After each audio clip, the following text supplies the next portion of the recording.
M ಶೈವ ಸಮುಪಾಸತೆ ಶಿವ ಇತಿ ಬ್ರಹ್ಮೇತಿ ವೇದಾಂತಿನೋ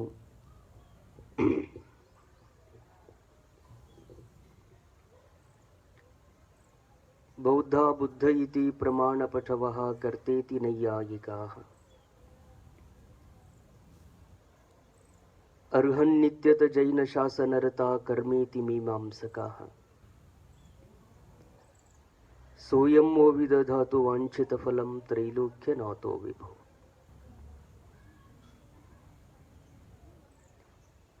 ಸದಾವಕಾಲ ಸ್ಮರಣೀಯರಾದ ಮಹಾತ್ಮ ಜಗದ್ಗುರು ಸಿದ್ಧಾರೂಢ ಮಹಾಸ್ವಾಮಿಯನ್ನ, ಪರಮಾರಾಧ್ಯ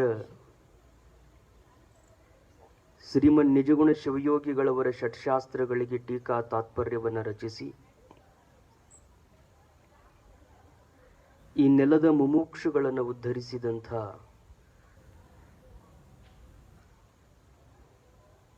ಆರೂಢ ಜ್ಯೋತಿ ಪೂಜ್ಯ ಅಜ್ಜನವರನ್ನ ಪ್ರಾರ್ಥನೆ ಮಾಡಿ, ಷಣ್ಮುಖಾರೂಢ ಯತಿಗಳನ್ನು ಪ್ರಾರ್ಥಿಸಿ, ಶ್ರಾವಣ ಮಾಸ ಪರ್ಯಂತರವಾಗಿ ನಡೆಯಲಿರುವ ಎಲ್ಲ ಕಾರ್ಯಕ್ರಮಗಳ ಪಾವನ ಸನ್ನಿಧಾನವನ್ನು ದಯಪಾಲಿಸಿ ನಮ್ಮೆಲ್ಲರನ್ನ ನಿರಂತರವಾಗಿ ಆಶೀರ್ವದಿಸುತ್ತಿರುವ ಪೂಜ್ಯ ಗುರುಗಳವರ ಪವಿತ್ರ ಚರಣ ಕಮಲಗಳಲ್ಲಿ ವಂದಿಸಿ, ಪುಣ್ಯ ಶ್ರವಣಕ್ಕಾಗಿ ಸಮ್ಮಿಲಿತರಾಗಿರುವಂಥ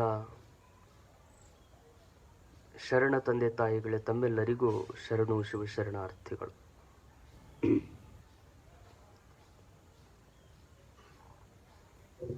ಶಂಕರ ಭಗವತ್ಪಾದರ ಮೋಹ ಮುದ್ಗರವನ್ನು ಕುರಿತು ನಾವೆಲ್ಲ ಚಿಂತನವನ್ನ ಮಾಡ್ತಾ ಇದ್ದೇವೆ.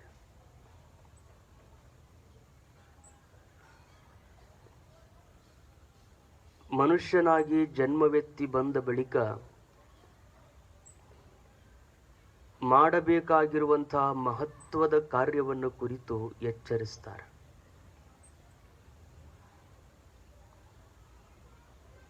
ಲೌಕಿಕದ ಬದುಕಿನೊಂದಿಗೆ ಅಲೌಕಿಕದ ಸಾಧನೆಯನ್ನ ಮಾಡಬೇಕಾಗಿರುವಂತಹ ಮಹತ್ವದ ಮಾರ್ಗವನ್ನು ಕುರಿತು ಶಂಕರ ಭಗವತ್ಪಾದರು ತಿಳಿಸಿಕೊಡ್ತಾರೆ. ವ್ಯಾವಹಾರಿಕ ಪ್ರಪಂಚವನ್ನ ಸಮನ್ವಯಗೊಳಿಸಿಕೊಳ್ಳುತ್ತಾ ಅಧ್ಯಾತ್ಮ ಪ್ರಪಂಚದಲ್ಲಿ ಹೇಗೆ ನಾವು ಉನ್ನತಿಯನ್ನು ಸಾಧಿಸಬೇಕು ಅನ್ನುವಂಥದ್ದನ್ನ ತಿಳಿಸಿಕೊಡ್ತಾ ಇದ್ದಾರೆ. ಎರಡೂ ಬದುಕು ಪವಿತ್ರವಾಗಿರುವಂಥವುಗಳಿಗೆ,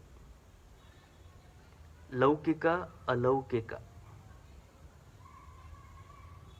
ಪವಿತ್ರವಾಗಿರುವಂತಹ ಎರಡೂ ಬದುಕುಗಳನ್ನು ಸಾರ್ಥಕಗೊಳಿಸಿಕೊಳ್ಳುವ ಬಗೆ, ಸುಖದ ಅಪೇಕ್ಷೆಯಾಗಿರುವಂತಹ ಮನುಷ್ಯ ಬದುಕಿನಲ್ಲಿ ಅಳವಡಿಸಿಕೊಳ್ಳಬೇಕಾಗಿರುವ ಮೌಲ್ಯಗಳನ್ನು ಕುರಿತು ಚಿಂತನವನ್ನ ಮಾಡ್ತಾರೆ. ಮನುಷ್ಯನ ಬದುಕು ಭಗವಂತನಿಗಾಗೂ ಸ್ವಲ್ಪ ಕಾಲ ಸಮರ್ಪಿತವಾಗಬೇಕು. ಆತನಿಂದ ಉದಿಸಿ ಬಂದಿರುವಂಥ ಈ ಜೀವ ಮತ್ತೆ ಪರಬ್ರಹ್ಮದಲ್ಲಿ ಏಕರಸವಾಗಬೇಕು. ಆ ಹಿನ್ನೆಲೆಯಲ್ಲಿ ಅಳವಡಿಸಿಕೊಳ್ಳಬೇಕಾಗಿರುವ ಮೌಲ್ಯಗಳನ್ನು ಕುರಿತು ಹೇಳ್ತಾ ಪ್ರಪಂಚವನ್ನು ಕುರಿತು ಶಂಕರರು ಮಾತನಾಡ್ತಾರೆ. 4ನೆಯ ಶ್ಲೋಕದಲ್ಲಿ ನಲಿನಿ ದಲಗತ ಜಲಮತಿ ತರಲಂ ತದ್ವಜ್ಜೀವಿತ ಮತಿಶಯ ಚಪಲಂ ವಿದ್ಧಿ ವ್ಯಾಧ್ಯಭಿಮಾನಗ್ರಸ್ತಂ ಲೋಕಂ ಶೋಕ ಹತಂಚ ಸಮಸ್ತಂ. ಉದಾಹರಣೆಯನ್ನು ಹೇಳ್ತಾರೆ ಮೊದಲನೇ ಸಾಲಿನಲ್ಲಿ. ಪ್ರಥಮ ಚರಣದಲ್ಲಿ ಉದಾಹರಣೆಯನ್ನು ಹೇಳ್ತಾರೆ. ನಲಿನಿ ದಲಗತ ಜಲಮತಿ ತರಲಂ. ತರಲಂ ಅಂದ್ರೆ ಚಂಚಲ, ಈ ರೀತಿಯಾಗಿ. ಯಾವ ರೀತಿಯಾಗಿ ಅಂದರೆ ನಲಿನಿ ದಲಗತ ಜಲಂ. ನಲಿನಿ ದಲಗತ ಜಲಂ. ನಲಿನಿ ಅಂದರೆ ಕಮಲ. ಮಳೆಗಾಲದಲ್ಲಿ ಕಮಲದ ಮೇಲೆ, ಕಮಲದ ಪಕಳಿಗಳ ಮೇಲೆ ನೀರ ಹನಿಗಳು ಬಿದ್ವು ಅಂದ್ರೆ ಹೆಂಗೆ ಕಾಣಿಸ್ತಾವ? ಮುತ್ತಿನೋಪಾದಿಯಲ್ಲಿ ಆ ಹನಿಗಳು ಕಾಣಿಸ್ತಿರ್ತಾವ. ಕಮಲದ ಮೇಲೆ ಬಿದ್ದಿರುವಂಥ ನೀರು ಕಾಣಿಸ್ತದೆ. ಎಷ್ಟು ಕಾಲದವರೆಗೂ ಅದು ಜೀವಿಸ್ತದೆ? ಎಷ್ಟು ಹೊತ್ತಿನವರೆಗೂ ಇರ್ತದೆ? ತರಲಂ. ಬಹಳ ಆಯುಷ್ಯ ಇಲ್ಲದಕ್ಕೆ. ಕಮಲದ ಮೇಲೆ ಬಿದ್ದಿರುವಂಥ ನೀರಿನ ಹನಿ ನೋಡೋದಕ್ಕೇನೋ ಸುಂದರವಾಗಿ ಕಾಣಬಹುದು, ಚಿತ್ತಾಕರ್ಷಕವಾಗಿ ಇರಬಹುದು, ನೋಡುಗರ ಮನಸ್ಸನ್ನು ತನ್ನೊಳಗೆ ಹಿಡಿದಿಟ್ಟುಕೊಳ್ಳುವಂಥ ಶಕ್ತಿಯನ್ನು ಆ ನೀರ ಹನಿ ಪಡೆದುಕೊಂಡಿರಬಹುದು. ಆದರೆ ಇರ್ತದೆ ಎಷ್ಟೊತ್ತು? ಕ್ಷಣಕಾಲ ಮಾತ್ರ ಇರ್ತದೆ. ಅರಳಿದಂಥ ಹೂವಿನ ಮೇಲೆ ಬಿದ್ದಿರುವಂತಹ ನೀರು ಒಂದು ಕ್ಷಣ ಗಾಳಿ ಬೀಸ್ತು ಅಂದರೆ ಮತ್ತೆ ಆ ಹನಿ ನೀರಿನೊಳಗೆ ಬಿದ್ದು ಬಿಡುತ್ತದೆ. ತದ್ವಜ್ಜೀವತ ಅತಿಶಯ ಚಪಲಂ. ಹಾಗೇನೆ ತದ್ವತ್, ಹೆಂಗ ಕಮಲದ ಎಲೆಗಳ ಮೇಲೆ ಬಿದ್ದಿರುವಂಥ ನೀರು ಕ್ಷಣ ಮಾತ್ರ ನಿಂತು ಮಾಯವಾಗಿ ಹೋಗ್ತದಲ್ಲ, ಜೀವಿತಂ ಅತಿಶಯ ಚಪಲಂ. ಇದು ಅಷ್ಟೇ ಚಂಚಲವಾಗಿ ಅದ, ಇದೇ ಅಷ್ಟೇ ಕ್ಷಣಿಕವಾಗಿ ಅದ. ಯಾವುದು? ಜೀವಿತಂ. ಮನುಷ್ಯನ ಜೀವನ ಅಂತ ಏನೈತಲ್ಲ, ಮನುಷ್ಯನ ಬದುಕು ಅಂತ ನಾವು ಯಾವುದಕ್ಕೆ ಕರಿತೀವಲ್ಲ, ಇದು ಎಷ್ಟು ಚಂಚಲ ಅದ, ಎಷ್ಟು ಕ್ಷಣಿಕ ಅದ ಅನ್ನುವಂಥದ್ದನ್ನು ಹೇಳ್ತಾರೋ. ಬಹಳ ಕ್ಷಣಿಕವಾಗಿರುವಂಥದ್ದು. ಎಲೆಗಳ ಮೇಲೆ ಬಿದ್ದಿರುವಂಥ ನೀರು ಎಷ್ಟು ಕ್ಷಣಿಕವಾಗಿ ನಿಂತ್ಕೊಳ್ತದಲ್ಲ, ಹಾಗೆ ಈ ಬದುಕು ಅನ್ನುವಂಥದ್ದು ಕೂಡ ಅಷ್ಟ ಕ್ಷಣಿಕವಾಗಿರುವಂಥದ್ದು. ಕ್ಷಣಿಕವಾಗಿರುವಂಥ ಈ ಬದುಕಿನೊಳಗ, ಅನಿತ್ಯವಾಗಿರುವಂಥ ಈ ಬದುಕಿನೊಳಗ ನಿತ್ಯನು ತುಂಬಿಕೊಂಡದ. ಅದ್ರ ಕಡೆಗೆ ಲಕ್ಷ್ಯ ಇರಲಿ ಅಂತಾರ. ಪ್ರಪಂಚ ಏನೋ ಜಡ, ಅನಿತ್ಯ. ಆದರೆ ಈ ಪ್ರಪಂಚಕ್ಕೆ ಆಧಾರ, ಅಧಿಷ್ಠಾನವಾಗಿರುವಂಥದ್ದು ಯಾವುದು? ನಿತ್ಯ, ಸತ್ಯ, ಸರ್ವಗತಃ, ಸ್ಥಾಣು, ಅಚಲಃ, ಸನಾತನಃ. ಸನಾತನವಾಗಿರುವಂತಹ, ಸ್ಥಿರವಾಗಿ ಇರುವಂತಹ, ನಿತ್ಯವಾಗಿ ಇರುವಂತಹ, ಯಾವಾಗಲೂ ಪ್ರಕಾಶಿಸುವಂಥ ಪರಬ್ರಹ್ಮವೇ ಈ ಪ್ರಪಂಚಕ್ಕೆ ಆಧಾರವಾಗಿರುವುದರಿಂದ ಈ ಪ್ರಪಂಚವನ್ನು ನೋಡಿ ಪರಬ್ರಹ್ಮದ ಇರುವನ್ನ ನೀನು ಅರ್ಥ ಮಾಡಿಕೊ. ಇದೆಲ್ಲದರಲ್ಲೂ ಅವನೇ ತುಂಬಿಕೊಂಡಾನ. ಆ ತುಂಬಿಕೊಂಡದ್ದನ್ನು ಬಿಡ್ತೀವಿ, ಯಾವುದು ಕ್ಷಣಿಕವಾಗ್ಯದಲ್ಲ ಅದನ್ನು ನಾವು ಆಶಯ ಪಡ್ತೀವಿ. ಅದನ್ನು ಅವರು ಎಚ್ಚರಿಕೆ ಉದಾಹರಣೆಯೊಂದಿಗೆ ಹೇಳ್ತಾರೆ. ಈ ಜೀವನ ಇಷ್ಟು ಸುದೀರ್ಘವಾಗಿರುವಂಥದ್ದು ಅನ್ನೋ ಭ್ರಮೆಗೆ ನೀನು ಒಳಗಾಗಿ ಹೋಗಬೇಡ. ಅದಕ್ಕೆ ದಾಸರು ಹೇಳ್ತಾರೆ, ಅತ್ಯಂತ ಸರಳ ಸೂತ್ರದೊಳಗೆ ಹೇಳ್ತಾರೆ, ನೀರ ಮೇಲಿನ ಗುರುಳಿ ನಿಜವಲ್ಲ ಹರಿಯೇ, ನಲನೀ ದಲಗತ ಜಲಮತಿ ತರಲಂ ಅನ್ನೋದನ್ನ ನೀರ ಮೇಲಿನ ಗುಳ್ಳಿ ನಿಜವಲ್ಲೋ ಹರಿ. ಸಮುದ್ರದೊಳಗೆ ಎಷ್ಟು ಅಲೆಗಳು ಹುಟ್ಟುತ್ತಾವ, ಸಾವಿರ ಸಾವಿರ ಅಲೆಗಳು ಹುಟ್ಟುತ್ತಾವ. ಅಲೆಗಳು ಭ್ರಮಿಸಬಹುದು. ನಾವು ಸಮುದ್ರದೊಳಗೆ ಹುಟ್ಟಿರುವಂಥವ್ರು, ನಮ್ಮದು ಬೃಹತ್ ಪ್ರಮಾಣವಾಗಿರುವಂಥ ಜಲ ನಮ್ಮೊಳಗೆ ತುಂಬಿಕೊಂಡದಂತಿರಬಹುದು. ಏರಿಳಿತಗಳನ್ನು ತಮ್ಮಷ್ಟಕ್ಕೆ ತಾವೇ ನೋಡ್ತಾ ನಮ್ಮಷ್ಟು ಸುಂದರ, ನಮ್ಮಷ್ಟು ಆಕರ್ಷಕ ಮತ್ತಾರು ಇಲ್ಲ ಅಂತ ಆ ಎಲ್ಲ ಸಮುದ್ರದ ಅಲೆಗಳು ಭಾವಿಸಬಹುದು. ಆದರೆ ಆ ಅಲೆಗಳು ಶಾಶ್ವತವಾಗಿರುತ್ತವೇನು? ಗಾಳಿ ಬಿಟ್ಟಾಗ ಅಲೆಗಳು ಹುಟ್ಟುತ್ತವ, ಗಾಳಿ ನಿಂತಾಗ ಅಲೆಗಳು ಮತ್ತೆ ಶಾಂತವಾಗಿ ಹೋಗ್ತವ. ಪೂರ್ವ ಸುಕೃತದಿಂದ ಮನುಷ್ಯ ಜನ್ಮ ಪ್ರಾಪ್ತಿಯಾಗಿ ಬಂದದ. ಯಾವಾಗ ಮಾಡಬೇಕಾಗಿರುವಂಥ ಪೂರ್ವ ಸುಕೃತ ಅದು ನಿಂತು ಹೋಗ್ತದಲ್ಲ, ಆವಾಗ ಈ ಬದುಕು ನಿಂತು ಹೋಗ್ತದೆ. ಮನುಷ್ಯನ ಶರೀರ ಅಂದರೆ ಅಷ್ಟು ಕ್ಷಣಿಕವಾಗಿರುವಂಥದ್ದು. ಶ್ರೀಮನ್ ನಿಜಗುಣ ಶಿವಯೋಗಿಗಳವರು ಜನನ ಮರಣ ರುಜೆ ಜರೆ ಬಡತನ ಶಬ್ದ ಪ್ರಯೋಗ ಮಾಡ್ತಾರೆ. ಜನನ ಆದ ತಕ್ಷಣನೇ ಅವರು ಹೇಳಿದಂಥದ್ದೇನು? ಮರಣ. ರುಜೆ, ಜರೆ, ಬಡತನ, ಹಳಿವು ಅವೆಲ್ಲ ಮುಂದೆ. ಅದಕ್ಕೆ ಮುಪ್ಪು ಬರ್ಬೋದು, ಅದು ಅಪಕ್ಷೀಯ ಆಗ್ಬೋದು, ಆಗ್ಲಿಕ್ಕಿಲ್ಲ. ಅದಕ್ಕೆ ಬಡತನ ಬರ್ಬೋದು, ಬರ್ಲಿಕ್ಕಿಲ್ಲ. ಆದರೆ ಯಾವುದು ಜನಿತವಾಗೈತಲ್ಲ, ಹುಟ್ಟಿತು ಅಂದ್ರೆ ಹುಟ್ಟಿದ ತಕ್ಷಣನೇ ಎರಡನೇದು ಯಾವುದು? ಮರಣ. ಅದು ಶಾಶ್ವತ. ಹುಟ್ಟದಂದ ಬಳಿಕ ಅದು ಒಂದು ದಿವಸ ಮಾಯವಾಗಿ ಹೋಗ್ತದ, ನಾಶವಾಗಿ ಹೋಗ್ತದ. ಭಗವಂತ ಹೇಳ್ತಾನೆ ಗೀತೆಯಲ್ಲಿ, ಅವ್ಯಕ್ತಾದೀನಿ ಭೂತಾನಿ ವ್ಯಕ್ತ ಮಧ್ಯಾನಿ ಭಾರತ ಅವ್ಯಕ್ತ ನಿಧನಾನ್ಯೇವ ತತ್ರ ಕಾ ಪರಿದೇವನ. ಅರ್ಜುನ, ಯಾಕೆ ಇಷ್ಟೊಂದು ನೀನು ಶೋಕ ಮಾಡ್ತಿದಿ? ಅವ್ಯಕ್ತಾಧೀನಿ ಭೂತಾನಿ, ಈ ಎಲ್ಲ ಭೂತಗಳು ಮೊದಲು ಹೆಂಗಿದ್ದು? ಮನುಷ್ಯ ಭೂತಗಳಲ್ಲಿ ಪಂಚಭೂತದಿಂದ ನಿರ್ಮಾಣವಾಗಿರುವಂಥದ್ದು. ಇದು ಒಂದು ಸಣ್ಣ ಸೃಷ್ಟಿ. ಇದು ಪರಮಾತ್ಮನಿಂದ ನಿರ್ಮಿತವಾಗಿರುವಂಥ ಪಂಚ ಮಹಾಭೂತಗಳು, ಪೃಥ್ವಿ, ಅಪ್ಪು, ತೇಜ, ವಾಯು, ಆಕಾಶಗಳೇನದಾವಲ್ಲ, ಇವೆಲ್ಲ ಮೊದಲು ಹೆಂಗಿದ್ದು? ಅವ್ಯಕ್ತಾದೀನಿ. ಪರಬ್ರಹ್ಮ ಇವೆಲ್ಲವುಗಳನ್ನು ಸೃಷ್ಟಿ ಮಾಡುವುದಕ್ಕಿಂತ ಮೊದಲು ಇವು ಅವ್ಯಕ್ತವಾಗಿದ್ದು. ವ್ಯಕ್ತ ಮಧ್ಯಾಹ್ನಿ ಭಾರತ. ಭಾರತ ಅಂದ್ರೆ ಅರ್ಜುನ. ವ್ಯಕ್ತ ಮಧ್ಯಾಹ್ನಿ, ಮಧ್ಯದೊಳಗೆ ಇವು ಕಾಣಕತ್ತಾವ. ಪಂಚಮಹಾಭೂತಗಳಲ್ಲಿ 3 ನಮ್ಮ ಕಣ್ಣಿಗೆ ಕಾಣಿಸ್ತಾವ, ಇನ್ನೆರಡು ನಮ್ಮ ಕಣ್ಣಿಗೆ ಕಾಣಂಗಿಲ್ಲ. ಪಂಚಮಹಾಭೂತಗಳನ್ನೇನು ಪರಮಾತ್ಮ ನಿರ್ಮಾಣ ಮಾಡ್ಯಾನ, ಇವು ಈಗ ಮಧ್ಯ ಕಾಲದೊಳಗೆ ಕಾಣಕತ್ತಾವ. ಮೊದಲು ಕಾಣದಂಗಿದ್ವು, ಈಗ ಕಾಣಕತ್ತಾವ. ಮುಂದೊಂದು ಕಾಲ ಹಿಂಗೆ ಬರ್ತದಲ್ಲ, ನಿಧನಾನ್ಯೇವ ಅವ್ಯಕ್ತಾನಿ. ಪ್ರಪಂಚ ಪ್ರಳಯ ಆಯಿತು ಅಂದ್ರೆ ಎಲ್ಲ ಪಂಚ ಮಹಾಭೂತಗಳು ಸಹಿತ ಮತ್ತ ಅವ್ಯಕ್ತನ ಅಕ್ಕಾವ. ಮೊದಲೂ ಅವ್ಯಕ್ತ ಇದ್ದು ಈಗ ಕ್ಷಣಕಾಲದಲ್ಲಿ ತೋರಾಕತ್ತಾವ. ಪ್ರಪಂಚದ ಪ್ರಳಯದ ನಂತರ ಮತ್ತೆ ಎಲ್ಲ ಮಹಾಭೂತಗಳು ಮತ್ತೆ ಅವ್ಯಕ್ತವಾಗಿನ ಹೋಗಿಬಿಡುತ್ತಾವ, ಕಾಣಂಗನೇ ಇಲ್ಲ. ಹಾಗೇನೆ ಈ ಜೀವನ ಅನ್ನುವಂಥದ್ದು ಸಹಿತ, ಈ ಬದುಕು ಅನ್ನುವಂಥದ್ದು ಏನೈತಲ್ಲ, ಮನುಷ್ಯನ ಈ ಶರೀರ ಅನ್ನುವಂಥದ್ದು ಏನೈತಲ್ಲ, ವ್ಯಕ್ತ ಮಧ್ಯಾಹ್ನಿ. ಈ ಮಧ್ಯದೊಳಗೆ ಈ ಶರೀರ ತೋರಾಕತ್ತ. 100 ವರ್ಷದ ಹಿಂದೆ ನಾವು ಯಾರೂ ಇರಲಿಲ್ಲ. ಅವಾಗ ಏನಿದ್ವಿ ನಾವು? ಅವ್ಯಕ್ತವಾಗಿದ್ವಿ. ಇರಲಿಲ್ಲ ಅಂದ್ರೆ ಈ ಶರೀರ ಇರಲಿಲ್ಲ. ನಾವು ಯಾವಾಗಲೂ ಇರುವಂಥವ್ರೆ, ಆತ್ಮರೂಪದಿಂದ ಯಾವಾಗಲೂ ಇರುವಂಥವ್ರೆ. ಆದರೆ ಈ ಶರೀರ ಅನ್ನುವಂಥದ್ದು 100 ವರ್ಷದ ಹಿಂದೆ ಅವ್ಯಕ್ತವಾಗಿತ್ತು. ಈಗೇನು ವರ್ತಮಾನ ಕಾಲದಲ್ಲಿ ಏನಾಗಕತ್ತದ?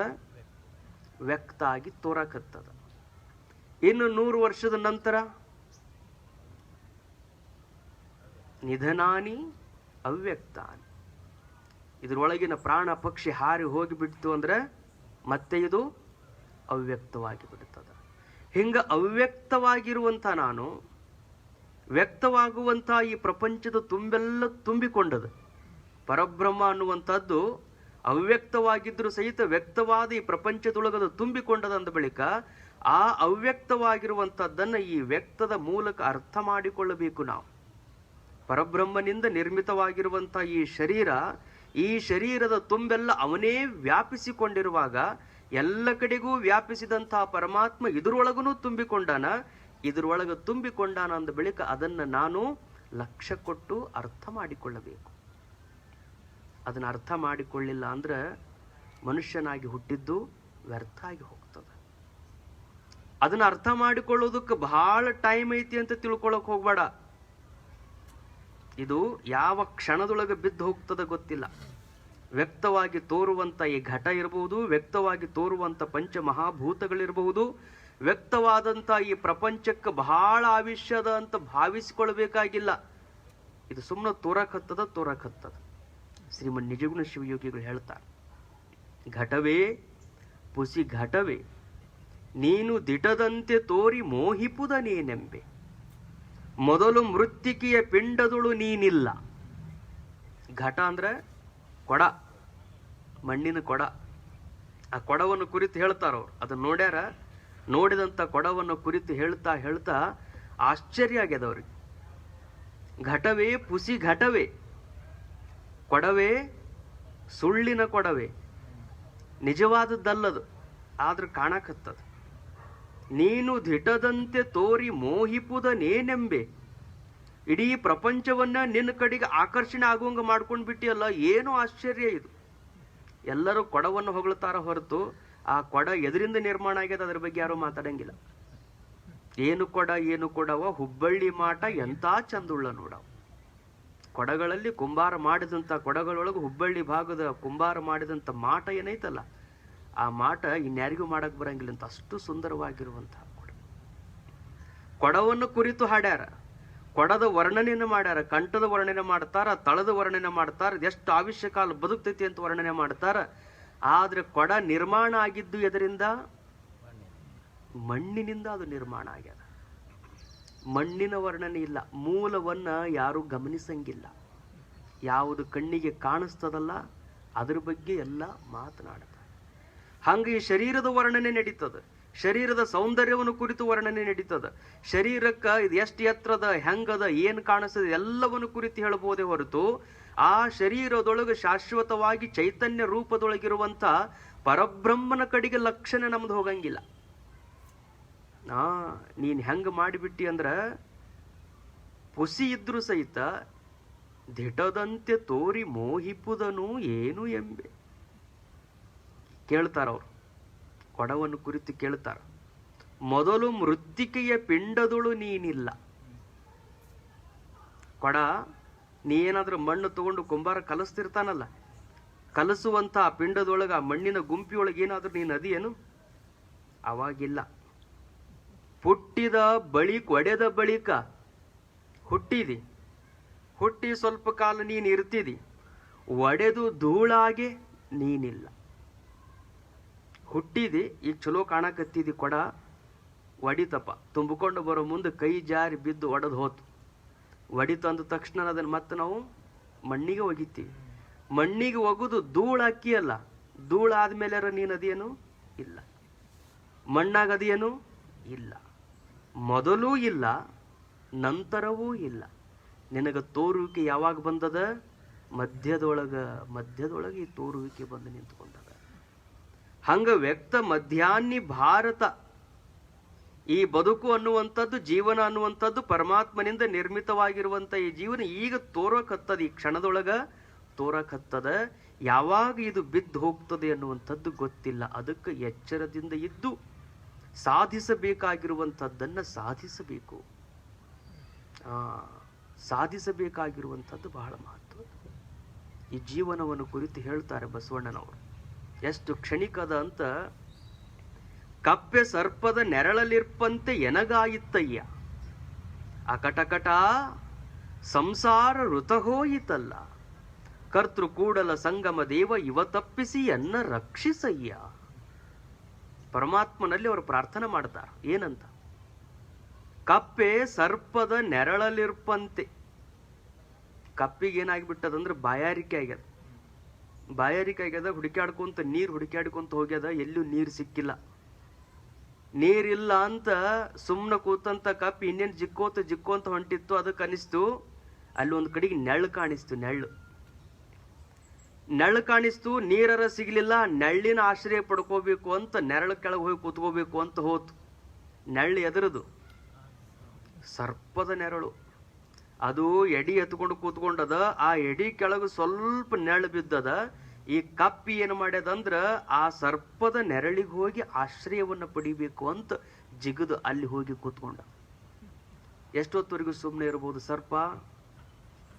ಸರ್ಪದ ಮುಖ್ಯ ಆಹಾರ ಅಂದ್ರನೇ ಕಪ್ಪಿ. ತಾನಾಗ್ಲಿ ಹುಡುಕೊಂಡು ಬಂದು ತನ್ನ ನೆರಳಿನೊಳಗೆ ಕೂತ್ಕೊಂಡೈತಂದ್ರ ಹಾವು ಸುಮ್ಮನೆ ಬಿಡ್ತದೇನು? ಸಾಧ್ಯ ಇಲ್ಲ. ಹೆಂಗದು ಯಾವಾಗ ನುಂಗ್ತದ ಗೊತ್ತಿಲ್ಲ. ಆ ಕಟಕಟ ಸಂಸಾರ ವೃಥ ಹೋಯಿತು. ವ್ಯರ್ಥವಾಗಿ ಕಳೆದು ಬಿಟ್ನಲ್ಲಪ್ಪ ಈ ಬದುಕನ್ನ, ವ್ಯರ್ಥವಾಗಿ ಹಾಗೇನೆ ಹೆಂಗ ಕಳೆದ್ನಂತನ ಗೊತ್ತಾಗಿಲ್ಲ, ಅಷ್ಟು ಆವಿಷ್ಯ ಹೋಗ್ಬಿಡ್ತು. ನಿನ್ನನ್ನು ಅರಿಬೇಕಾಗಿರುವಂತ ನಾನು ಕಪ್ಪೆ ಸರ್ಪವನ್ನ ನೆರಳ ಆಶ್ರಯ ಬಯಸಿ ಹೋಗಿ ಅದ್ರ ಕೈ ಒಳಗೆ ಸಿಕ್ಕು ಸತ್ತಂಗ ಈ ಪ್ರಪಂಚದ ಬದುಕಿನೊಳಗಿರುವಂತ ಮಾಯಾ ಮೋಹವಾಗಿರುವಂತ ವಸ್ತು ಪ್ರಪಂಚದೊಳಗನೆ ತಿರುಗಿ ಅದು ಬೇಕು ಇದು ಬೇಕು ಅಂತ ಅದನ್ನೆಲ್ಲವನ್ನು ತಂದು ಒಳಗೆ ಹಾಕೊಳ್ಳೋದ್ರೊಳಗನೆ ಇಡೀ ಬದುಕನ್ನು ನಾನು ಕಳೆದು ಬಿಟ್ನಲ್ಲ ಪರಮಾತ್ಮ. ಕೂಡಲ ಸಂಗಮ ದೇವ, ಈ ಒಂದು ಏನು ಆಕರ್ಷಣೆ ಪ್ರಪಂಚದಲ್ಲ, ಇದನ್ನೆಲ್ಲವನ್ನು ತಪ್ಪಿಸಿ ನನ್ನನ್ನು ನೀನು ರಕ್ಷಣೆ ಮಾಡು. ಚಿತ್ತಾಕರ್ಷಕವಾಗಿರುವಂಥ ಈ ಪ್ರಪಂಚದಿಂದ ನನ್ನನ್ನು ನೀನು ರಕ್ಷಣೆ ಮಾಡು. ಹಾಗೆ ಇದು ಬೆನ್ನಹತ್ತಿ ಹೋಗ್ತದ ಹೋಗ್ತದ ಹೋಗ್ತದ ಬದುಕನ್ನ, ಇಡೀ ಬದುಕನ್ನೇ ಅದರೊಳಗೆ ಕಳೆದು ಬಿಡ್ತದೆ. ಒಬ್ಬ ಬಡವ ಅಂದ್ರೆ ಇಡೀ ಬದುಕಿಯೇ ನಿತ್ಯ ಕೆಲಸ ಮಾಡಿದ್ರೇನೆ ಊಟ, ಅಂಥ ಬಡತನದೊಳಗಿದ್ದಂಥ ವ್ಯಕ್ತಿ ಏನ್ ಕೆಲಸ ಮಾಡ್ತಿದ್ದ ಅಂದ್ರೆ ಅರಣ್ಯಕ್ಕೆ ಹೊಕ್ಕಿದ್ದ, ಕಟ್ಟಿಗೆಗಳನ್ನು ಕಡಿತಿದ್ದ, ಅವುಗಳನ್ನು ಸುಡ್ತಿದ್ದ, ಇಡ್ಲಿಯನ್ನು ತಯಾರು ಮಾಡ್ತಿದ್ದ, ಇಡ್ಲಿ ಮಾರಾಟ ಮಾಡಿ ತನ್ನ ಬದುಕನ್ನು ನಡೆಸ್ತಿದ್ದ. ಜಾಲಿ ಕಂಟಿ ಅಂಥವಿಂಥವು ಕಡಿಯೋದು, ಇಡ್ಲಿ ಮಾಡೋದು, ಇಡ್ಲಿಯನ್ನು ಮಾರಾಟ ಮಾಡಿ ಅದರಿಂದ ದಿನ 4-6 ರೂಪಾಯಿ ಬರ್ತಿತ್ತು, ಅದರಿಂದನೇ ಜೀವನ ನಡೆಸ್ತಿದ್ದ. ಅರಣ್ಯದೊಳಗಿದ್ದಂಥ ಇಂಥ ಎಷ್ಟೋ ಗಿಡಗಳನ್ನು ಕಡಿತಾ ಕಡಿತಾ ಕಡಿತಾ ಹೋಗಿ ಅವ ತನ್ನ ವ್ಯಾಪಾರವನ್ನು ತಾನು ಮಾಡ್ಕೊಂಡು ಹೆಂಗೋ ಜೀವಿತವನ್ನು ನಡೆಸಿದ್ದ. ಒಮ್ಮೆ ಒಬ್ಬ ಮಹಾರಾಜ ಬೇಟೆಯಾಡುವುದಕ್ಕಾಗಿ ಅರಣ್ಯಕ್ಕೆ ಬಂದಿದ್ದ. ದಾರಿ ತಪ್ಪಿ ಬಹಳ ದೂರಕ್ಕೆ ಬಂದ್ಬಿಟ್ಟಿದ್ದ. ಅವನಿಗೆ ನೀರಡಿಕೆ ಆಗ್ಯದ. ಸುತ್ತಲೂ ಹುಡುಕಾಡ್ತಾನ, ನೀರಿಲ್ಲ. ನೀರು ಬೇಕಾಗಿತ್ತು ಅಂತ ಹುಡುಕಾಡೋ ಸಂದರ್ಭದೊಳಗೆ ದೂರದೊಳಗೆ ಹೊಗೆ ಎದ್ದಿದ್ದು ಕಾಣಿಸ್ತು. ಇವ ಕಟ್ಟಿಗೆ ಕಡ್ದು ಸುಡಾಕತ್ತಿದ್ದ. ಅದ್ರ ಹೊಗೆ ನೋಡಿ ಅಲ್ಲಿ ಬೆಂಕಿ ಅದ ಅಂದ್ರೆ ಯಾವುದಾದ್ರೂ ಮನುಷ್ಯ ಇರಬಹುದು ಅಂತ ಸಂಶಯದಿಂದ ಅದ್ರ ಹತ್ರಕ್ಕೆ ಬಂದ. ಇವ ಅಲ್ಲಿ ಕೂತ್ಕೊಂಡಿದ್ದ. ನೋಡಿದ ತಕ್ಷಣ ಅಪರಿಚಿತರು ರಾಜಪೋಷಾಕದೊಳಗಿದ್ರು. ಬಂದಾರ ಅತಿಥಿಗಳಂದ ತಕ್ಷಣ ಗೌರವದಿಂದ ಸ್ವಾಗತ ಮಾಡಿದ. ಅವರಿಗೆ ನೀರು ಕೊಟ್ಟ. ತಾನೇನು ತನ್ನ ಸಲುವಾಗಿ ಬುತ್ತಿ ಕಟ್ಕೊಂಡು ಬಂದಿದ್ದ ಮನೆಯಿಂದ ಆ ಬುತ್ತಿಯನ್ನು ಅವರಿಗೆ ಕೊಟ್ಟ. ಆರಾಮ್ ಊಟ ಮಾಡಿಸಿದ, ನೀರು ಕೊಟ್ಟ. ಮಹಾರಾಜನಿಗೆ ಬಹಳ ಸಂತೃಪ್ತಿ ಆಗ, ಆನಂದ ಪಟ್ಟ ಮಹಾರಾಜ ಹೋಗೋ ಮುಂದೆ ಹೇಳಿದ, ಸಕಾಲಕ್ಕೆ ನನಗೆ ನೀರು ಕೊಟ್ಟು ನನಗೆ ಆಗಿರುವಂಥ ತೃಷೆಯನ್ನು ಹಿಂಗಿಸಿದಿ. ನಿನಗೆ ಯಾವಾಗಾದ್ರೂ ಕಷ್ಟ ಕಾಲ ಬಂತು ಅಂದ್ರೆ ನಾನು ಇದೇ ಮಗ್ಗಲದ ರಾಜ್ಯದೊಳಗನೆ ಇರ್ತೀನಿ ಮಹಾರಾಜ, ನನ್ನ ಬಂದು ನೀನು ಭೇಟಿ ಆಗು ಅಂತ ಹೇಳಿದ. ಆಯಿತು ಅಂತ ಸುಮ್ಮನಾದ. ಸ್ವಲ್ಪ ದಿವಸಗಳ ಕಳೆದ ಬಳಿಕ ದಿವಸ ಕಡಿತಿದ್ದ ಗಿಡಗಳೆಲ್ಲ ಮುಗಿದು ಹೋದು. ಮುಂದೆ ಎಲ್ಲಿ ಗಿಡಗಳನ್ನು ಕಡ್ಕೊಂಬರೋದು? ಹಂಗೆ ಚಿಂತೆ ನಡೆದಾಗ ಹೆಂಡತಿ ಹೇಳಿದ್ಲು, ನೋಡ್ರಿ ಮತ್ತು ಮಹಾರಾಜರು ಹೇಳ್ಯಾರ ಅಂತ ನೀವ ಹೇಳಿದ್ರಿ, ಈಗ ಕಷ್ಟ ಕಾಲ ಬಂದದ, ಹೋಗಿ ಮಹಾರಾಜನನ್ನು ಏನರಷ್ಟು ಕೇಳ್ರಿ. ಅವಾಗ ಅರಮನೆಗೆ ಹೋದ. ಮಹಾರಾಜ ಕೂತ್ಕೊಂಡಿದ್ದ. ಇವ ಬಂದಿದ್ದನ್ನು ಮಹಾರಾಜ ಗುರುತಿಸಿದ.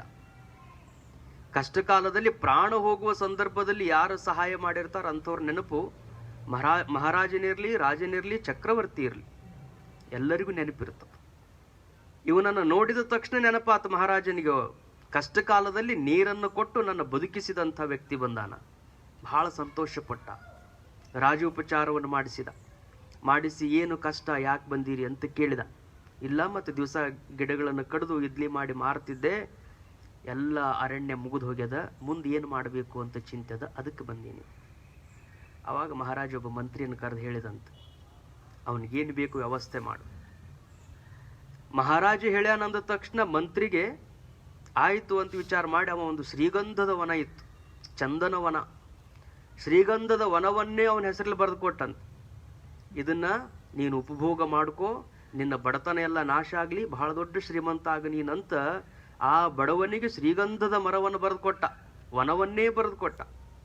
ಅವ ಹೋದ ದಿವಸ ಹೆಂಗೆ ಹೊಕ್ಕಿದ್ದ ಹಂಗೆ ಹೋಗಿ ಗಿಡಗಳನ್ನು ಕಡ್ದು ಮತ್ತೆ ಅವನು ಸುಟ್ಟು ಇಡ್ಲಿ ಮಾಡಿ ತಂದು ಮಾರ್ಕೆಟ್ನೊಳಗಿಟ್ಟು ಮಾರಿದ. 4-6 ರೂಪಾಯಿ ಬರ್ತಿತ್ತು. ಹಂಗ ಜೀವನ ನಡೀತು. ಶ್ರೀಗಂಧದ ವನವೆಲ್ಲ ನಾಶ ಆಗ್ತಾ ಬಂತು. ಅಷ್ಟೊತ್ತಿಗೆ ಮಹಾರಾಜನಿಗೆ ಮತ್ತೆ ನೆನಪಾಗ್ತದೆ. ಮಂತ್ರಿ ಕೊಡುವಂದ ತಕ್ಷಣ ಶ್ರೀಗಂಧದ ವನವನ್ನೇ ಅವನ ಹೆಸರಲ್ಲಿ ಕೊಟ್ಟು ಬಿಟ್ಟಾನ. ದಿನ ಒಂದೊಂದು ಗಿಡಗಳನ್ನ ಅವ ಮಾರ್ಕೋತ ಬಂದಿದ್ರು. ಇಷ್ಟೊತ್ತಿಗೆ ಎಂಥ ಶ್ರೀಮಂತ ಆಗಿರ್ತಾನ, ಭವ್ಯವಾದ ಬಂಗಲೆಯನ್ನ ಕಟ್ಟಿರಬೇಕು ಅಂತ ಅವನನ್ನು ನೋಡ್ಬೇಕು ಅಂತ ಮಹಾರಾಜ ಬಂದಂತ ಮಹಾರಾಜ ಅರಣ್ಯದೊಳಗೆ ಹುಡುಕಾಡ್ತಾನ. ಗಿಡ ಎಲ್ಲ ನಾಶ ಆಗ್ಯಾವ, ಅಲ್ಲಿ ಯಾವ ಅರಮನೆನೂ ಇಲ್ಲ, ಏನೂ ಇಲ್ಲ. ಸುತ್ತಮುತ್ತಲು ಕಣ್ಣಾರಿಸಿ ನೋಡಿದ. ಮತ್ತೆ ಇವ ತಲೆ ಮೇಲೆ ಕೈ ಹೊತ್ಕೊಂಡು ಕುಂತಿದ್ದ. ಯಾಕಂತ ಮಹಾರಾಜ ಕೇಳಿದ. ಇಲ್ಲ, ನೀವು ಕೊಟ್ಟಿದ್ರಿ, ದಿವಸ ಕಡ್ದೀನಿ, 4-6 ರೂಪಾಯಿ ಬರ್ತಿತ್ತು. ಹೆಂಗ ಮಾರಾಟ ಮಾಡಿದಿ? ಇಡ್ಲಿ ಮಾಡಿ ಮಾರಾಟ ಮಾಡಿ. ಮಹಾರಾಜ ಅಂದ, ಇದ್ದು ಒಂದು ಗಿಡದ ಹತ್ರ ಕರ್ಕೊಂಡು ಹೋಗಿ ಆ ಗಿಡ ಕಡಿದು ಸ್ವಲ್ಪ ಸಣ್ಣದೊಂದು ಬಡ್ಡಿ ಕೊಟ್ಟು ಕಳಿಸಿದ, ಇದನ್ನು ಸುಡಬೇಡ, ಹಂಗ ಹೋಗಿ ಮಾರ್ಕೊಂಡು ಬಾ, ಎಷ್ಟು ರೊಕ್ಕ ಬರ್ತೈತೆ ಗೊತ್ತಕ್ಕ. ಅಲ್ಲಿವರೆಗೂ ಅವ್ನಿಗೆ ಗೊತ್ತಿರಲಿಲ್ಲ. ಅದನ್ನು ತಗೊಂಡು ಹೋದ ಮಾರ್ಕೆಟ್ನೊಳಗ. ಗಂಧದ ಬೆಲೆ ಗೊತ್ತಿದ್ದಂಥ ವ್ಯಕ್ತಿಗಳೆಲ್ಲ ಅದಕ್ಕೆ 50 ರೂಪಾಯಿ ಅಂದ್ರು, 100 ರೂಪಾಯಿ ಅಂದ್ರು, 1000 ರೂಪಾಯಿ ಅಂದ್ರು. ಅದು ಕಡೆಗೆ 7-8 ಸಾವಿರ ರೂಪಾಯಿಗಳಿಗೆ ಮಾರಾಟ ಆತು. ಒಂದು ಸಣ್ಣ ಬಡ್ಡಿ 7-8 ಸಾವಿರಕ್ಕೆ ಮಾರಾಟ ಆದ ತಕ್ಷಣ ಆ ಹಣವನ್ನು ತಂದು ಮಹಾರಾಜನ ಮುಂದಿಟ್ಟು ಹೇಳ್ತಾನವ, ಸುಡದೇ ಇರುವಂತ ಮರಕ್ಕೆ ಇಷ್ಟು ಬೆಲೆ ಅದ ಅಂತ ನನಗೆ ಗೊತ್ತೇ ಇರಲಿಲ್ಲ. ಮಹಾರಾಜ ಅಂದ, ನಿನ್ನ ಅಜ್ಞಾನ ಕಾರಣದಿಂದಾಗಿ ಇರುವಂತ ಶ್ರೀಗಂಧದ ಮರಗಳನ್ನೆಲ್ಲ ನೀನು ನಾಶ ಮಾಡಿಕೊಂಡು ಅದನ್ನು ಸುಟ್ಟು ನೀನು ಮಾರಾಟ ಮಾಡಿದಲ್ಲ ಅಂತ. ಇನ್ನು ಮುಂದೆ ಸಣ್ಣ ಸಣ್ಣ ಬಡ್ಡಿಗಳನ್ನು ಮಾರಿದ್ರೂ ನೀನು ಶ್ರೀಮಂತ ಆಗ್ತಿದೆ ಅಂತ ಮಹಾರಾಜ ಅವನಿಗೆ ಹೇಳಿದಂತ. ಕಾರಣ ಏನು ಅಂದ್ರೆ, ಹಾಗೇನೆ ನಮ್ಮ ಬದುಕು ಸಹಿತ ಪರಮಾತ್ಮ ಕೊಟ್ಟಿರುವಂತ ಈ ಜೀವನ ಏನದ, ಈ ಬದುಕೇನದ, ಶ್ರೀಗಂಧದ ವನದಂತೆ ಇದು ಸ್ವಚ್ಛಂದವಾಗಿ ನಮಗೆ ಪರಮಾತ್ಮ ಕರುಣಿಸಿದಾಗ ಇದನ್ನ ನಾವು ಹೆಂಗ ಉಪಭೋಗ ಮಾಡ್ಕೋಬೇಕು ಗೊತ್ತಾಗ್ಲಾರ್ದನೆ ಇದನ್ನ ಕಡದು ಕಡದು ಕಡದು ಹೆಂಗ ಅವ ಬರೀ ಇದ್ಲಿ ಸಲುವಾಗಿ ತನ್ನ ಬದುಕನ್ನ ನಾಶ ಮಾಡ್ಕೊಂಡಲ್ಲ, ಹಂಗ ಪ್ರಾಪಂಚಿಕವಾಗಿರುವಂತ ಅನಿತ್ಯವಾದ ವಸ್ತುಗಳನ್ನು ತುಂಬಿ ತುಂಬಿ ತುಂಬಿ ಇಡೀ ಬದುಕಿನ ತುಂಬ ಪರಬ್ರಹ್ಮದ ಅಂಶವೇ ಇದ್ರೊಳಗಿಲ್ಲದಂಗ ಮಾಡ್ಕೊಂಡು ಬಿಟ್ಟಿವಲ್ಲಪ್ಪ. ಅದಕ್ಕ ರಾಜ ಅನ್ನುವಂತ ಪರಮಾತ್ಮನಿಗೆ ದುಃಖ ಆಗ್ತದ. ಎಷ್ಟು ಚಲೋ ಆವಿಷ್ಯ ಕೊಟ್ಟಿನಿ, ಇವ ಹಿಂಗ ವ್ಯರ್ಥ ಮಾಡಿಕೊಂಡು ಬಿಟ್ಟಲ್ಲ ಅಂತ ಅವನಿಗೆ ದುಃಖ ಆಗ್ತದೆ. ನಮಗೆ ಜನ್ಮ ಕೊಟ್ಟಿರುವಂತ ಪರಮಾತ್ಮನಿಗೆ ದುಃಖ ಆಗುವ ಹಾಗೆ ನಮ್ಮ ಜೀವನವನ್ನು ನಾವು ನಡೆಸಬೇಕಾಗಿಲ್ಲ. ಅದನ್ನು ಅವರು ಹೇಳ್ತಾರೆ. ಕ್ಷಣಿಕವಾಗ್ಯದ ಈ ಜೀವನ, ಕ್ಷಣಿಕವಾಗಿರುವಂತ ಈ ಜೀವನದೊಳಗ ನೀನು ಸಾಧಿಸಬೇಕಾಗಿರುವಂತ ಬಹಳಷ್ಟು ಜನ ಅಂತಾರೆ, ಬಹಳ ಸುದೀರ್ಘ ಜೀವನದ 100 ವರ್ಷ ನಾವು ಬದುಕ್ತೀವಿ ಅನ್ನುವಂತ ಭ್ರಮೆಯೊಳಗೆ ಬಹಳ ಜನ ಇರ್ತಾರೆ. ಭರ್ತೃಹರಿ ಹೇಳ್ತಾರೆ, ಆಯುರ್ವರ್ಷ ಶತಾಂ ಋಣಾಂ ಪರಿಮಿತರ್ ರಾತ್ರೌ ತದರ್ಧಂಗತೌ. 100 ವರ್ಷ ಐತಿ ಅಂತ ನೀನ್ ಹೇಳ್ತೀಯಪ್ಪ, 100 ವರ್ಷದೊಳಗ 50 ವರ್ಷ ಹೆಂಗ ಹೊಕ್ಕವ? ರಾತ್ರೌ ತದ್ ಅರ್ಧಂಗತೌ. ಇಡೀ ರಾತ್ರಿ 50 ವರ್ಷದಿಂದ ಕತ್ತಲದೊಳಗನ ಹೋಗಿಬಿಡುತ್ತ. ಇಲ್ರಿ 8 ತಾಸುಗಳು ಅಷ್ಟ ಮಕ್ಕೊಂತೀವಿ, 12 ತಾಸು ಏನು ಮಕ್ಕೊಳಂಗಿಲ್ಲ ಅಂತ ನಾವು ಅನ್ಕೋಬಹುದು. ಬಾಲ್ಯದೊಳಗ 4 ತಾಸು ಹೆಸರಿರ್ತದ ಕೂಸು, ಉಳಿದ ಟೈಮ್ನೊಳಗ ನಿತ್ಯಾಗನೇ ಇರ್ತದ. 100 ವರ್ಷದಿಂದ ಆಯುಷ್ಯ ಐತಿ ಅಂತ ನೀನೇನು ಭ್ರಮಕ್ಕೊಳಗಾಗಿಯಲ್ಲ, ಆ ಆಯುಷ್ಯದೊಳಗ ಹಂಗೂ ಹಿಂಗೂ ಮಾಡಿ ಲೆಕ್ಕ ಹಾಕಿ ತೆಗೆದು ಬಿಟ್ರ ಅರ್ಧ ಆಯುಷ್ಯ ಎದ್ರೊಳಗೆ ಹೋಗ್ಯದ, ನಿದ್ದಿ ಒಳಗನು ಹೋಗ್ಯದ, ರಾತ್ರಿ ಒಳಗನು ಹೋಗ್ಯದ. ತಸ್ಯಾರ್ಧಸ್ಯ ಪರಸ್ಯ ಚಾರ್ಧಮಪರಂ ಬಾಲತ್ವ ವೃದ್ಧತ್ವ ಯೋಹ. ಆ 50 ವರ್ಷದೊಳಗ ನೀನ್ ಮತ್ತೆ ವಿಚಾರ ಮಾಡ್ಕೊಂತ ಹೋದಿ ಅಂದ್ರ 25 ವರ್ಷ ಬಾಲತನದಾಗ ಹೋಗಿರ್ತಾವ. ಹುಡುಗಾಟಿಗೆ ಒಳಗನ ಕಳೆದು ಬಿಟ್ಟಿರ್ತೀವಿ. ಏನೇನು ಸಾಧನೆ ಮಾಡಬೇಕು ಅಂತ ಏನೆಲ್ಲ ವಿಚಾರ ಮಾಡಿರ್ತೀವಿ, ಹೆಂಗ 25 ವರ್ಷ ಹೋಗಿರ್ತಾವ ಗೊತ್ತ ಇಲ್ಲ. ವೃದ್ಧತ್ವ ಯೋಹ, ಮುದಿತನ ಅನ್ನೋದು ಬರ್ತದ ಮುಂದೆ. 75 ನಂತರ ಮುದಿತನ ಅನ್ನೋದು ಬರ್ತದ. ಆ ಮುದಿತನದೊಳಗ ಕೆಲವು ವರ್ಷ ಹೊಕ್ಕದ, ಬಾಲ್ಯತನ ಅನ್ನೋದ್ರೊಳಗ ಕೆಲವು ವರ್ಷ ಹೊಕ್ಕದ. ಇಷ್ಟಾಯ್ತ್ರಿ, ನಡುವಿಂದರ ನಮ್ಮ ಸಲುವಾಗಿ ಉಳ್ದೈತಲ್ಲ ಅಂತ ವಿಚಾರ ಮಾಡಿದ್ರ ಶೇಷಂ ವ್ಯಾಧಿ ವಿಯೋಗ ದುಃಖ ಸಹಿತಂ ಸೇವಾಭಿರ್ನೀಯತೆ. ಅಷ್ಟು ನಮಗ ಆಯುಷ್ಯ ಉಳ್ದೈತಿ ಅಂತ ವಿಚಾರ ಮಾಡಿದ್ರು ಆದಿ ವ್ಯಾಧಿಯೊಳಗನ ಹೋಗಿಬಿಡ್ತದ. ಅದನ್ನೇ ಶಂಕರ ಭಗವತ್ಪಾದರು ಹೇಳ್ತಾರೆ. ಭರ್ತೃಹರಿ ಕೊನೆಯ ಸೂತ್ರದೊಳಗೆ ಹೇಳೋ ಮಾತೇನು ಅಂದ್ರೆ, ಜೀವೇ ವಾರಿತ ರಂಗ ಚಂಚಲತರೆ ಸೌಖ್ಯ ಕುತ ಪ್ರಾಣಿನ. ಅದೇ ಉದಾಹರಣೆಯನ್ನು ಅವರು ಹೇಳ್ತಾರೆ. ನಲಿನಿ ದಲಗತ ಜಲಮತಿ ತರಲಂ ಜೀವೇ ವಾರಿತ ರಂಗ ಚಂಚಲತರೆ. ಈ ಜೀವನ ಅನ್ನುವಂಥದ್ದು, ವಾರಿ ಅಂದ್ರೆ ನೀರು. ನೀರು ಹೆಂಗ ಚಂಚಲವಾಗಿ ಆ ಕಮಲದ ಎಲೆಗಳ ಮೇಲೆ ಕೂತ್ಕೊಂಡದಲ್ಲ, ಹಂಗ ಈ ಜೀವನ ಅನ್ನುವಂಥದ್ದು ಕೂಡ ಅಷ್ಟು ಚಂಚಲವಾಗಿ ಅಷ್ಟು ಕ್ಷಣಿಕವಾಗಿರುವಂಥದ್ದು. ಈ ಕ್ಷಣಿಕವಾದ ಜೀವನದೊಳಗ ಸೌಖ್ಯ ಕುತ, ಸುಖ ಅನ್ನುವಂಥದ್ದು ಎಲ್ಲಿ ಪ್ರಾಪ್ತ ಆಗಕ್ ಸಾಧ್ಯ ಅದ? ಇಷ್ಟ ಐತಿ ಅಂತ ನೀನು ಸುಮ್ಮನೆ ಇಟ್ಕೊಂಡು ಕುಂತಿ ಅಂದ್ರೆ ಸುಖಕ್ಕಾಗಿ ಸುಮ್ಮನೆ ಬಿಡದಾಡಿ ಸಾಯುವುದಕ್ಕದ. ಅಷ್ಟು ಐತಿ ಅಂತ ಸುಮ್ಮನೆ ಕೂತ್ಕೋಬೇಡ. 100 ವರ್ಷ ಪರಮಾತ್ಮ ನನಗೆ ಕೊಟ್ಟಾನಂದ್ರೆ ಅದು ಭ್ರಮ ಅಲ್ಲ. ನನ್ನ ಬದುಕನ್ನು ಸಾರ್ಥಕ ಮಾಡಿಕೊಳ್ಳುವುದಕ್ಕಾಗಿ ಪರಬ್ರಹ್ಮ ನನಗೆ ಆಶೀರ್ವಾದ ಮಾಡ್ಯಾನಂತ ಪರಮಾತ್ಮನ ಧ್ಯಾನದೊಳಗೆ, ಪರಮಾತ್ಮನ ಜ್ಞಾನದೊಳಗೆ ನಾವು ತಲ್ಲೀನರಾದ್ವಿ ಅಂದ್ರೆ ಈ ಬದುಕು ಸಾರ್ಥಕವಾಗ್ತದೆ. ಶಂಕರ ಭಗವತ್ಪಾದರು ಹೇಳ್ತಾರೆ, ವಿದ್ಧಿ ತಿಳಿ, ಇಷ್ಟು ಕ್ಷಣಿಕವಾಗಿರುವಂತ ಜೀವನದೊಳಗನೆ ವ್ಯಾಧ್ಯ ಅಭಿಮಾನಗ್ರಸ್ತಂ, ವ್ಯಾಧಿ ಅಭಿಮಾನಗ್ರಸ್ತಂ, ಅದರೊಳಗನ ರೋಗಗಳು ಬರ್ತಾವ. ರೋಗದೊಳಗನ 2 ತರ ರೋಗ ಹೇಳ್ತಾರ. ವ್ಯಾಧಿ ಒಂದು, ಅಭಿಮಾನ ಒಂದು. ವ್ಯಾಧಿ ಅನ್ನುವಂಥದ್ದು ತೋರುವ ಶರೀರಕ್ಕೆ ಬರುವುದು. ರೋಗಗಳು ಎದಕ್ಕೆ ಬರ್ತಾವ? ಶರೀರಕ್ಕೆ ಬರ್ತಾವ, ಕಾಣಿಸ್ತಾವ. ವ್ಯಾಧಿಗಳು ಕಾಣಿಸ್ತಾವ, ಶರೀರಕ್ಕೆ ಅಕ್ಕಾವ, ಕಣ್ಣಿಗೆ ಕಾಣಿಸ್ತಾವ, ಡಾಕ್ಟ್ರಿಗೆ ಗೊತ್ತಾಗ್ತವ. ಆದಿ ಅಂತ ಏನದಲ್ಲ, ಆದಿ ಅನ್ನುವಂಥದ್ದು ಕಣ್ಣಿಗೆ ಕಾಣುವುದಲ್ಲ, ಅದು ಮನಸ್ಸಿಗೆ ಬರುವಂತ ರೋಗಗಳು.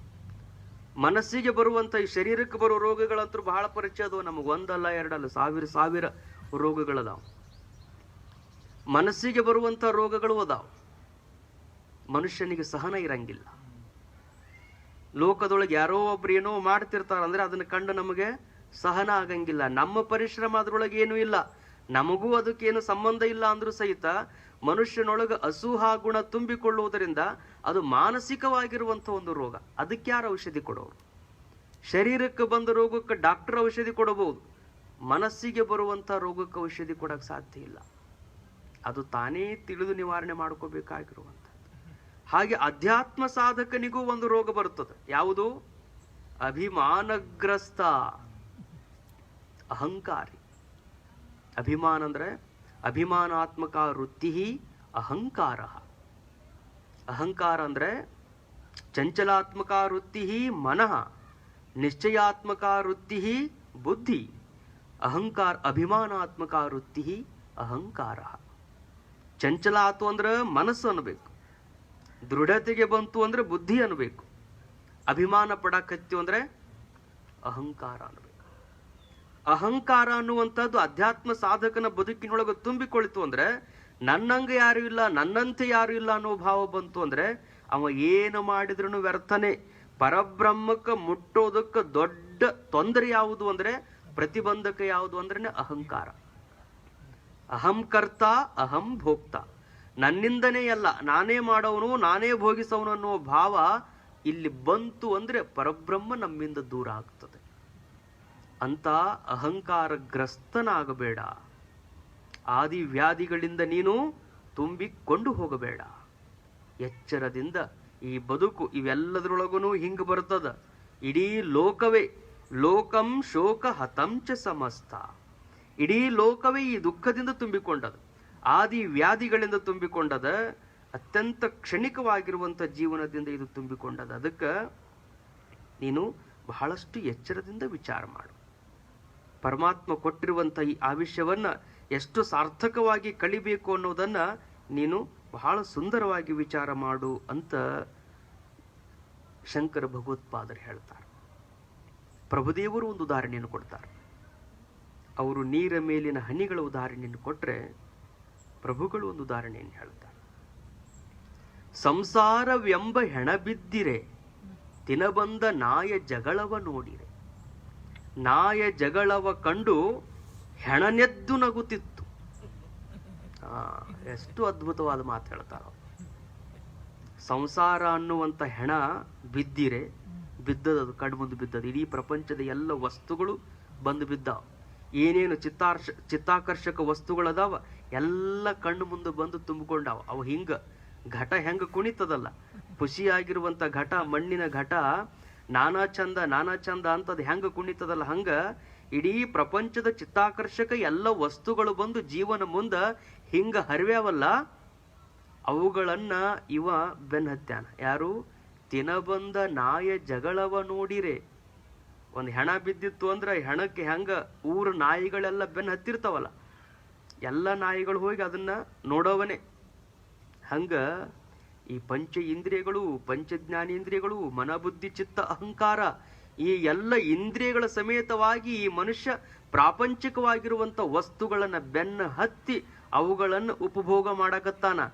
ಆ ಉಪಭೋಗ ಮಾಡಕತ್ತಾಗ ಅದೇನದಲ್ಲ ಜಡವಾದಂತ ವಸ್ತು, ಜಡವಾಗಿರುವಂತ ಹೆಣ ನನ್ನ ಸಲುವಾಗಿ ಇವ ಎಷ್ಟು ಬಡ್ದಾಡಿ ಸಾಯಾಕತ್ತಾನಂತ ಹೆಣನೆದ್ದು ನಗುತ್ತಿದೆ.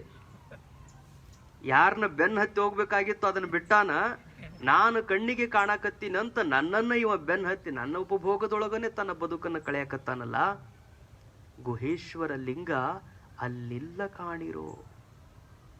ಏನು ಉಪಭೋಗ ಮಾಡಾಕತ್ತೀವಿ ಈ ಪ್ರಪಂಚದ ವಸ್ತುಗಳನ್ನೆಲ್ಲ, ಇದು ನನ್ನದು ನನ್ನದು ನನ್ನದು ಅಂತ ಅದ್ರೊಳಗೆ ಏನು ನಾವು ತಲ್ಲೀನರಾಗಿವಲ್ಲ, ಅಲ್ಲಿ ಗುಹೇಶ್ವರನಿಲ್ಲ.